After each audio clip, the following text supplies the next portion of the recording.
Kinds of sentences शुरू करते हैं। काइंड्स ऑफ सेंटेंसेज, काइंड्स का मतलब होता है टाइप या प्रकार। तो इसमें हम ये पढ़ेंगे कि सेंटेंस कितने प्रकार के होते हैं। हम ये नहीं पढ़ेंगे कि सेंटेंस क्या होते हैं, हम इसमें ये पढ़ना है कि सेंटेंस कितने प्रकार के होते हैं।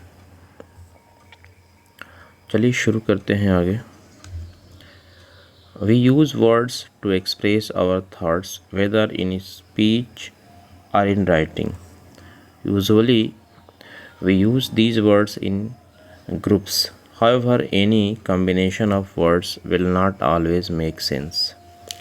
करेक्ट। जब इक्वली सेंटेंस के बारे में थोड़ा सा इंट्रोडक्शन दे रहा है कि हम जब भी कुछ बोलते हैं, अपने विचार को दूसरे तक पहुंचाते हैं, या तो बोल कर या लिख करके, तो उसके लिए क्या करते हैं, हम ग्रुप ऑफ वर्ड्स का यूज़ करते हैं। सेंटेंसेज बनाने के लिए हम ग्रुप ऑफ वर्ड्स का यूज़ करते हैं। लेकिन हमेशा जो ग्रुप ऑफ वर्ड्स हैं वो सेंस नहीं बनाते, यानी कि जो ग्रुप ऑफ वर्ड्स केवल जोड़ एक साथ इकट्ठा कर देने से बात समझ में नहीं आती। जैसे एग्जांपल दिया हुआ है, dog under my in tree sitting a. ये ग्रुप ऑफ वर्ड्स तो है, यानी कि शब्दों का समूह तो है, लेकिन इसका कोई अर्थ नहीं समझ में आ रहा है हमको, ये कोई सेंस नहीं बना रहा है, ये डज नॉट मेक सेंस।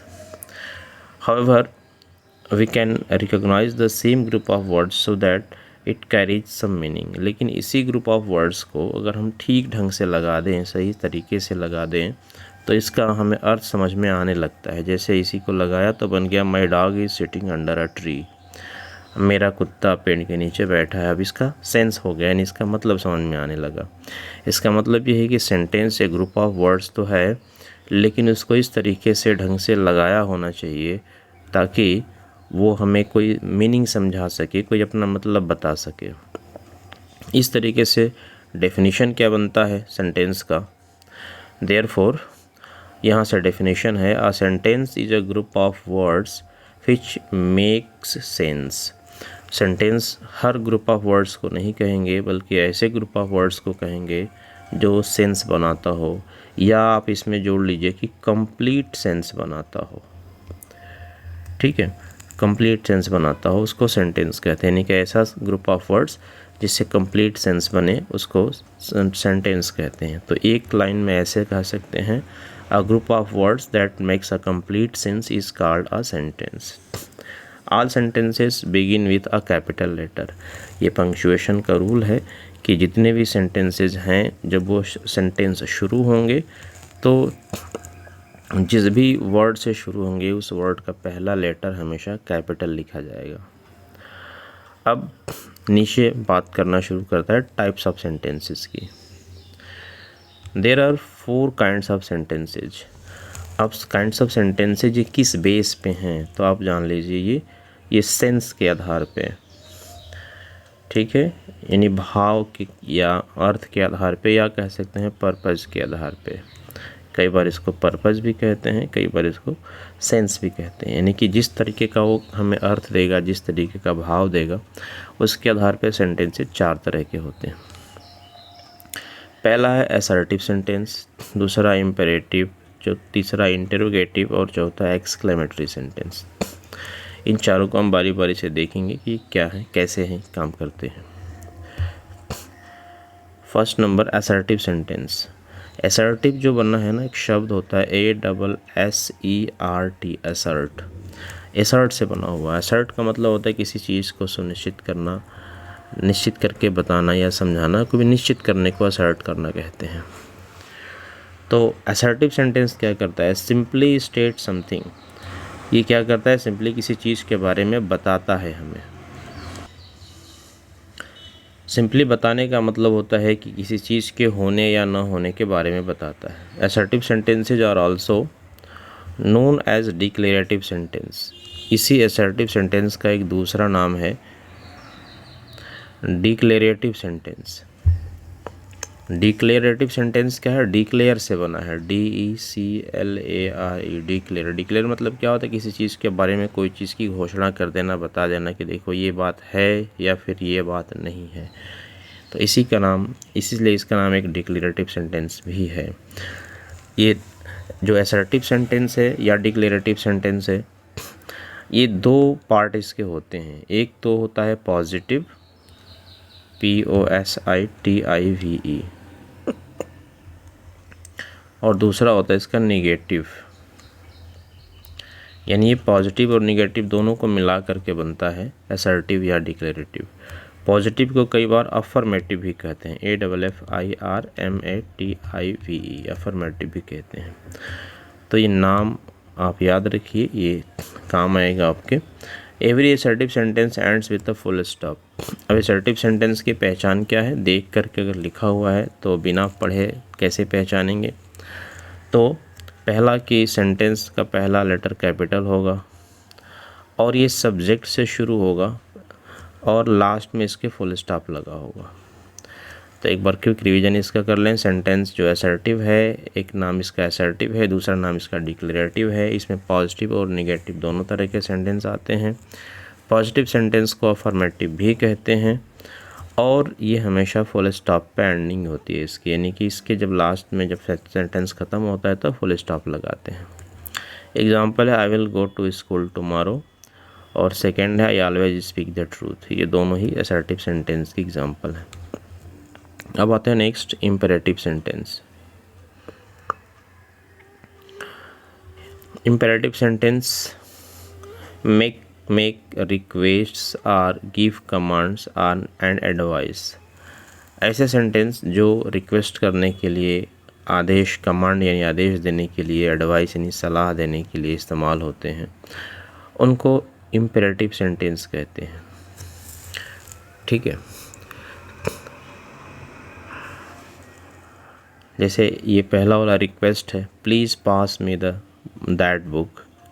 इसमें प्लीज़ लगा हुआ है तो ये प्लीज़ अपने आप में शो करता है कि रिक्वेस्ट किया जा रहा है, तो ये क्लियर पहचान हो गई कि इम्पेरेटिव है।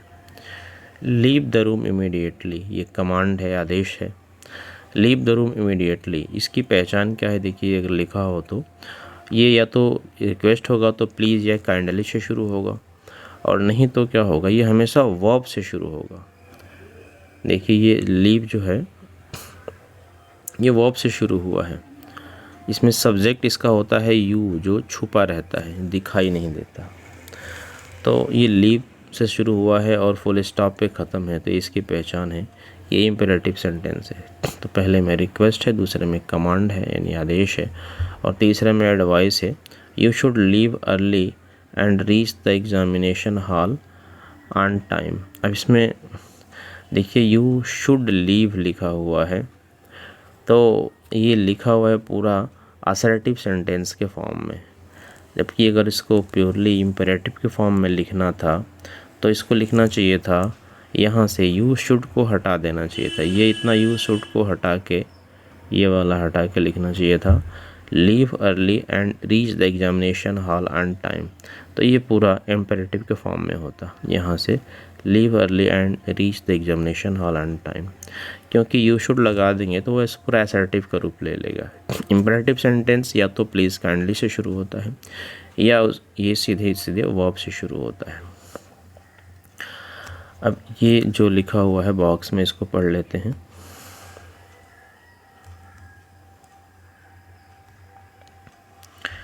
Imperative sentences ends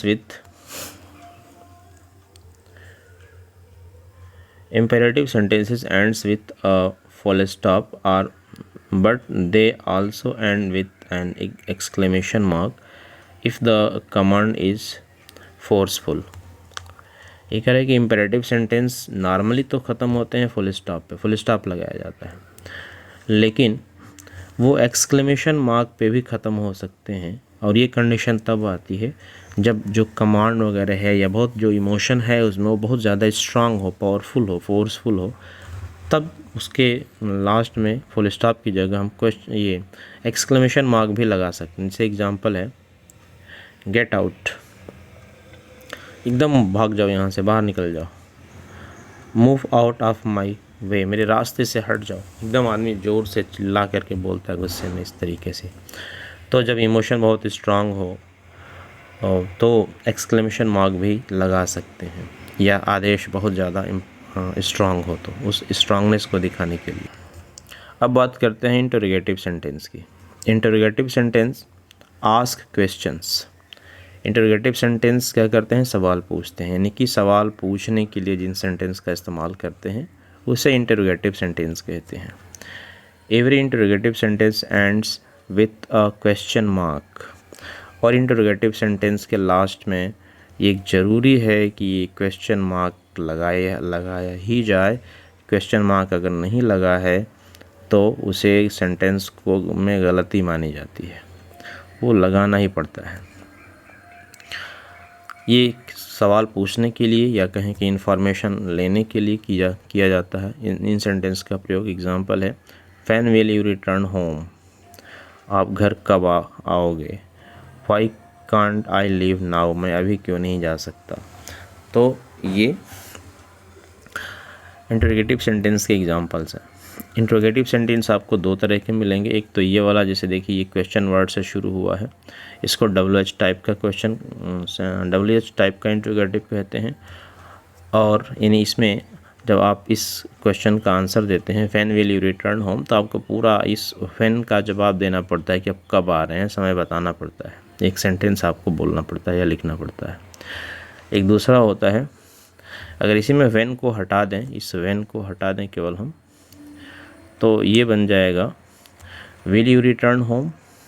यानी जब ये हेल्पिंग वर्ब से शुरू हो गया, तो जब ऐसा हेल्पिंग वर्ब से शुरू हुआ रहता है तो इसका जवाब क्या होगा, विल यू रिटर्न होम का जवाब आपका आंसर क्या दे सकते हैं। इसका दो आंसर हो सकता है, या तो एस या इसका आंसर हो सकता है नो।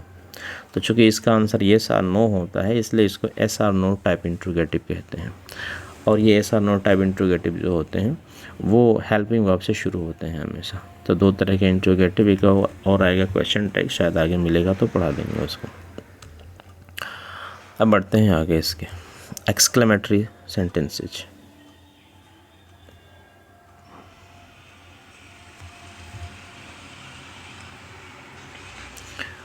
एक्सक्लेमेटरी को देखते हैं। Exclamatory sentences express strong or sudden feelings. Every exclamatory sentence ends with an exclamation mark. देखिए एक्सक्लेमेटरी सेंटेंस एक्सक्लेमेशन से बना है, EXCLAMATION, एक्सक्लेमेशन से बना एक्सक्लेमेटरी सेंटेंस। और इसका मतलब होता है कि अचानक बिना सोचे समझे अपने मन के भावों को व्यक्त करना। जैसे कहीं आप जा रहे हैं, रास्ते में कोई आपको बहुत पुराना दोस्त मिल गया या जिसकी उम्मीद ना हो वैसा व्यक्ति मिल गया, तो आप अचानक बोल पड़ते हैं, अरे आप यहाँ कैसे। तो ये एक्सक्लेमेशन है। आप कहीं जा रहे हैं, बहुत ऊंची अगर कोई बिल्डिंग दिख गई तो आप ऐसे ही बोल देंगे, अरे कितनी ऊंची बिल्डिंग है। तो इसको एक्सक्लेमेशन कहते हैं, बिना सोचे समझे अचानक आपके मुंह से निकल जाए। और इसकी पहचान है कि ये एक्सक्लेमेशन मार्क लास्ट में लगा रहता है। एग्जाम्पल है, व्हाट अ ब्यूटीफुल रोज, कितना सुंदर गुलाब है। ओह व्हाट अ पीटी, कितनी दया की बात है, कितनी दुख की बात है। तो ये एक्सक्लेमेटरी सेंटेंस है। अब प्रैक्टिस दिया, प्रैक्टिस को देखते हैं आगे इसके।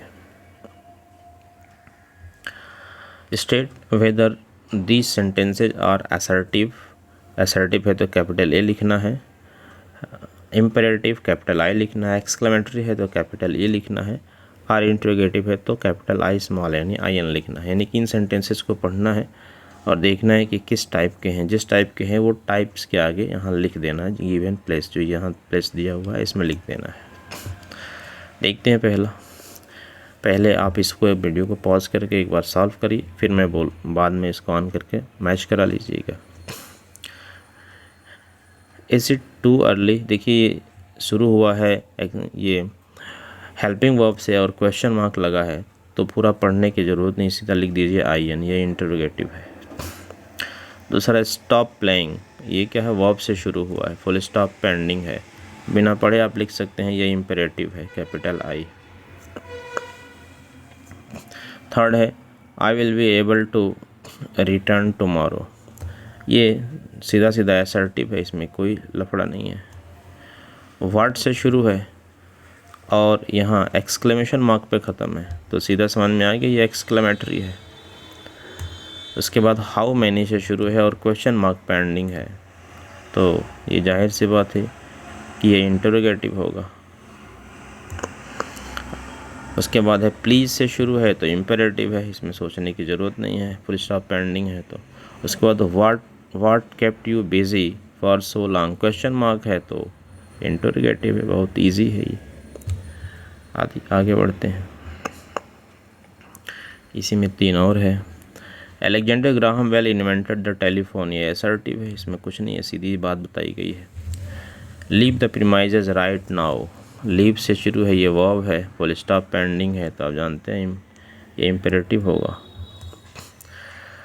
उसके बाद है how melodious the Nightingale sings, exclamation mark है तो जाहिर सी बात है ये एक्सक्लेमेटरी होगा। क्वेश्चन नंबर बी देखते हैं इसका। For each of this sentence put the correct punctuation mark in the box provided, ये जो बॉक्स है इसमें पंक्चुएशन मार्क्स, इसके यानी कि सेंटेंस के लास्ट में क्या लगेगा, full stop, question mark, exclamation mark, ये आपको लगाना है। व्हेन डज स्कूल स्टार्ट, ये क्या है, ये क्वेश्चन है तो लगेगा क्वेश्चन मार्क इसमें। It is no use of thinking about this, ये क्या है, असर्टिव है, फुल स्टॉप लगेगा सीधा। थर्ड नंबर देखते हैं, I am not ready for this, ये भी असर्टिव है, फुल स्टॉप लगा देंगे हो जाएगा। You are going to be late for school, ये भी असर्टिव है, फुल स्टॉप लगेगा। Did you need that scarf yourself, did है यानी हेल्पिंग ऑफ से शुरू है तो क्वेश्चन मार्क लगेगा।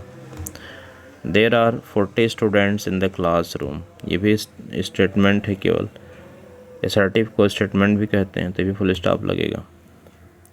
How silly of me to forget the train ticket, ये एक्सक्लेमेशन है, एक्सक्लेमेशन मार्क लगेगा ऐसे। आइए चलते हैं next, C number. Read this passage and state the type of each sentences, type बताना है सबका, किसमें किस टाइप का है ये। I do not consider myself to be a writer, ये क्या है, असर्टिव है। However I do believe that I would like to become one, ये भी असर्टिव है। I wonder if my dream will ever come true, ये तो exclamation mark लगा ही दिया है तो इसमें सोचना नहीं है, इसमें एक्सक्लेमेटरी कर देना है।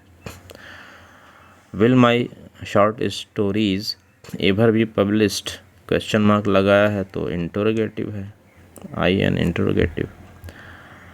आई हैव नो आइडिया, ये असर्टिव है, I have no idea. I plan to send my writings to a publisher, ये भी असर्टिव है। Do as your heart desires, do verb से शुरू हो तो ये इम्पेरेटिव है। I these are my grandfather's words of wisdom, ये असर्टिव है, स्टेटमेंट है केवल।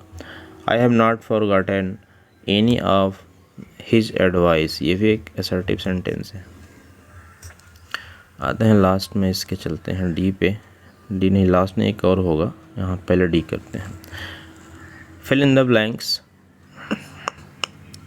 The blanks using assertive, exclamatory, interrogative and imperative sentences.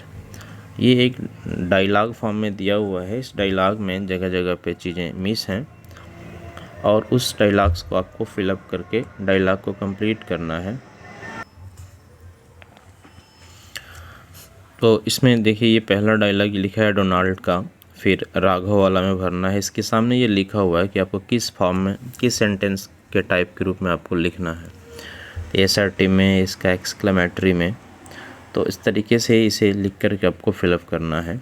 तो यह आपका अपना चॉइस हो सकता है, सबका अपना अपना हो सकता है, अपने अपने तरीके से आप डायलॉग में क्या समझते हैं, किस तरह के बातचीत के अंदाज में उसको आगे बढ़ाना चाहते हैं, या इसका मूड क्या है जो इसमें कन्वर्सेशन दिया है, तो उसके हिसाब से आप अपना सेंटेंस बना के इसमें फ़िलअप कर सकते हैं। मैंने जो फ़िलअप किया है एक तरीके से, एक एग्ज़ाम्पल आपको दिखाता हूँ करके। तो मैंने अपना जो टाइप किया हुआ है वो उस विंडो में ले चल के आपको दिखाता हूँ इसके कि और क्या हो सकते हैं इसके डायलॉग्स में फिलअप करने वाले। एक एग्जांपल मैं दिखाता हूँ, बाकी आप अपने से भर लीजिएगा। देखिए तो वही आ गया ये fill in the blanks using assertive, exclamatory, interrogative and imperative sentences. ये दो लड़कों की बातचीत है, एक डोनाल्ड है और एक राघव है।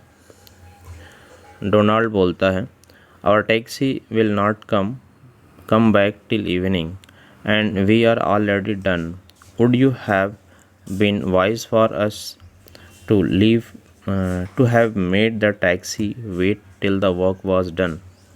ये कह रहा है, डोनाल्ड बोल रहा है अपने साथी राघव से कि हमारी टैक्सी शाम के पहले वापस नहीं आएगी हमें लेने के लिए, और हमारा काम अब पहले ही ख़त्म हो चुका है। तो क्या ये हमारे लिए बुद्धिमानी नहीं होती कि हम टैक्सी को यहाँ रोक करके इंतज़ार करवाते जब तक हमारा काम ख़त्म नहीं हो जाता, ताकि काम ख़त्म होते ही हम टैक्सी पकड़ के चले जाते, हमें इंतज़ार नहीं करना पड़ता। तो राघव उसका जवाब दे रहा है जो आपको फिलअप करना है असर्टिव सेंटेंस में। ये मैंने फिलअप किया है, एक एग्जांपल है, आप ऐसे और भी सेंटेंसेस बना सकते हैं। Yes it would have been a better idea for us to have made the taxi wait till the work was done. वो राघव उससे सहमत होते हुए कहता है कि हाँ ये एक अच्छा विचार होता कि हम लोग टैक्सी को यहीं रोक कर इंतज़ार करवाते। अब आगे आते हैं, दूसरा डायलॉग देखते हैं। डोनाल्ड कहता है, you should have told me before I send the taxi away. कह रहे कि you should have told me before I send the taxi away. तो राघव कहता है कि oh what a mistake we made. Donald कहता है कि तुम्हें ये बात पहले बतानी चाहिए थी कि हमें टैक्सी को यहीं रोक कर वेट करवाना चाहिए। तुमने उस समय बताया होता तो हम टैक्सी को वापस नहीं भेज रहे थे। तो राघव कहता है कि हाँ oh what a mistake we made, क्योंकि एक्सक्लेमेटरी सेंटेंस बनाना था इसमें। तो वो कह रहा है कि हाँ बहुत क्या मतलब हम लोगों ने कैसी ये गलती कर दी। फिर आगे उसमें लिखा हुआ है बुक में ये, how was I to know our work would get over so fast. कह रहा है कि हाँ ये कैसी गलती हम लोगों ने कर दी, लेकिन फिर कहता है कि ये कैसे संभव था कि हम पहले ही जान जाते कि हमारा काम इतना जल्दी ख़त्म हो जाएगा। फिर डोनाल्ड कहता है, I thought you had a sense of these things. Donald कहता है कि मुझे लगता है, मुझे ये जानता था मैं, या मुझे ये समझ थी कि तुम्हें इस काम के बारे में थोड़ी समझ होगी, इसलिए मैंने बताया नहीं कि हमारा काम इतना जल्दी ख़त्म हो जाएगा। फिर उससे पूछता है, इंट्रोगेटिव सेंटेंस फिलअप करना था तो ये पूछ रहा है कि haven't you done anything like this before. पूछता है कि क्या तुमने कभी इस तरह का काम पहले नहीं किया है, कि तुम्हें इस तरह के काम की समझ नहीं थी। तो राघव बोलता है, so you took me along because you thought I could help you with transport arrangement. Raghav बोलता है कि अच्छा तो तुमने मुझे साथ में इसलिए लाया था कि तुम्हें लगता था कि मैं इस तरह के काम जानता हूँ और मुझे ट्रांसपोर्ट की तुम्हारी व्यवस्था करूँगा, इसलिए तुम मुझे साथ लाए थे। Donald, oh come on relax, no need to get so worked up. Worked up मतलब होता है इतना परेशान होने की ज़रूरत नहीं है। तो डोनाल्ड कहता है कि अच्छा रे कोई बात नहीं, रिलैक्स हो, इतना गुस्सा मत करो, इतना टेंशन लेने की आवश्यकता नहीं है। राघव कहता है कि but we have no option but wait. अब राघव कहता है कि देखो अब हमारे पास गलती जो होना था हो चुकी है, अब हमें अपनी टैक्सी के आने का इंतज़ार करने के अलावा और कोई विकल्प नहीं है। असर्टिव सेंटेंस भरना था इसमें। डोनाल्ड, अब डोनाल्ड कहता है देखो इट इज़ योर विश, ये तुम्हारी इच्छा हो सकती है कि तुम शाम तक इंतज़ार करो टैक्सी के आने का। I do not like being slowed down because of communication issues. कह रहे हैं कि मुझे ये बात पसंद नहीं है कि कम्युनिकेशन इशू हो, यानी कि आने जाने की सुविधा ना हो हमारे पास, सिर्फ इस वजह से हम लोग लेट हो जाएं। राघव कहते हैं कि oh you think I like being slowed down. Exclamatory sentence fill up करना था, नो बडी डज। तो राघव कहते हैं कि अच्छा तुम्हें लगता है कि तुमको लेट होने में अच्छा नहीं लगता, तो मुझे यहाँ लेट होने में अच्छा लगता है। नो बडी डज, कह रहे किसी को ये अच्छा नहीं लगता कि बैठ कर बिना मतलब का टाइम वेस्ट करे अपना और लेट होए। अब डोनाल्ड बोलता है nobody does, you are right. Donald कहता है कि हाँ तुम्हारी बात सही है कोई भी इस तरह से अपना टाइम बर्बाद करना पसंद नहीं करता। तो राघव कह रहा है कि now don't complain and get irritated, we have got to sort this out. कह रहे कि राघव कहता है कि तब अगर ऐसी बात है कि कोई भी लेट होना नहीं चाहता तो इस तरीके से शिकायत मत करो, इरिटेट मत हो, यानी कि चिढ़ो मत। हमें we have got to sort this out, हमें इस समस्या का समाधान ढूंढना होगा। डोनाल्ड कहता है कि do you have any idea to get back sooner, interrogative sentence fill up करना था। तो पूछता है फिर डोनाल्ड कि क्या तुम्हारे पास कोई और आइडिया है जिससे कि हम जल्दी घर पहुंच सकते हैं, जल्दी यहाँ से जा सकते हैं।